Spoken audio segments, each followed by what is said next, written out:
नमस्कार मैत्रिणींनो, आजच्या व्हिडिओमध्ये आपण वटपौर्णिमा 2026 बद्दल संपूर्ण माहिती जाणून घेणार आहोत। यामध्ये शुभमुहूर्त, राहू काळ, कोणत्या रंगाची साडी नेसावी, कोणता रंग टाळावा, तसेच पूजेवेळी कोणत्या गोष्टी लक्षात ठेवाव्यात हे सर्व सांगणार आहेत।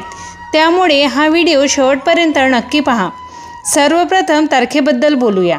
यंदा वटपौर्णिमा 29 जून 2026 सोमवार रोजी साजरी केली जाणार आहे। आता राहू काळ जाणून घेणार आहोत। सकाळी 7:10 ते 8:55 हा राहू काळ असल्याने या वेळेत पूजा करणे टाळा। राहू काळ संपल्यावर सकाळी 8:55 ते दुपारी 12 वाजेपर्यंत पूजा करण्याचा मुहूर्त उत्तम आहे। आता साडीच्या रंगाबद्दल बोलूया। वटपौर्णिमेला विवाहित महिलांनी लाल, हिरवी, पिवळी, गुलाबी किंवा केशरी रंगाची साडी नेसल्यास शुभ मानले जाते। विशेषतः हिरव्या रंगाची साडी सौभाग्य आणि समृद्धीचे प्रतीक मानले जाते। काळ्या रंगाची साडी शक्यतो टाळावी। तसेच पूर्ण पांढरी साडीही अनेक ठिकाणी या दिवशी परंपरेनुसार नेसत नाहीत। आता पूजेसाठी लागणारे साहित्य पाहूया।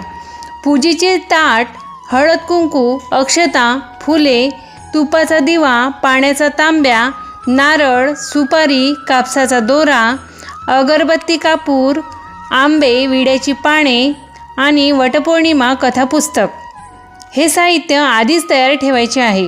पूजा करताना वडाच्या झाडाला पाणी अर्पण करा। त्यानंतर हळद कुंकू वाहा, फुले अर्पण करा आणि कापसाचा दोरा परंपरेनुसार प्रदक्षिणा घालत गुंडाळा। त्यानंतर सावित्री सत्यवानाची कथा ऐका किंवा वाचा आणि पतीच्या दीर्घायुष्यासाठी प्रार्थना करा। पूजेला घाई करू नका। स्वच्छ आणि सात्विक मनाने पूजा करा। परंपरा आपल्या घरातील वडीलधाऱ्यांच्या मार्गदर्शनानुसार विधी केल्यास अधिक समाधान मिळते। मैत्रिणींनो, ही माहिती तुम्हाला उपयुक्त वाटली असेल तर या व्हिडिओला नक्की लाईक करा। तुमच्या कुटुंबीय आणि मित्रांना किंवा मैत्रिणींना शेअर करा आणि अशाच धार्मिक व उपयुक्त माहितीसाठी आमच्या चॅनलला सबस्क्राईब करायला विसरू नका। धन्यवाद।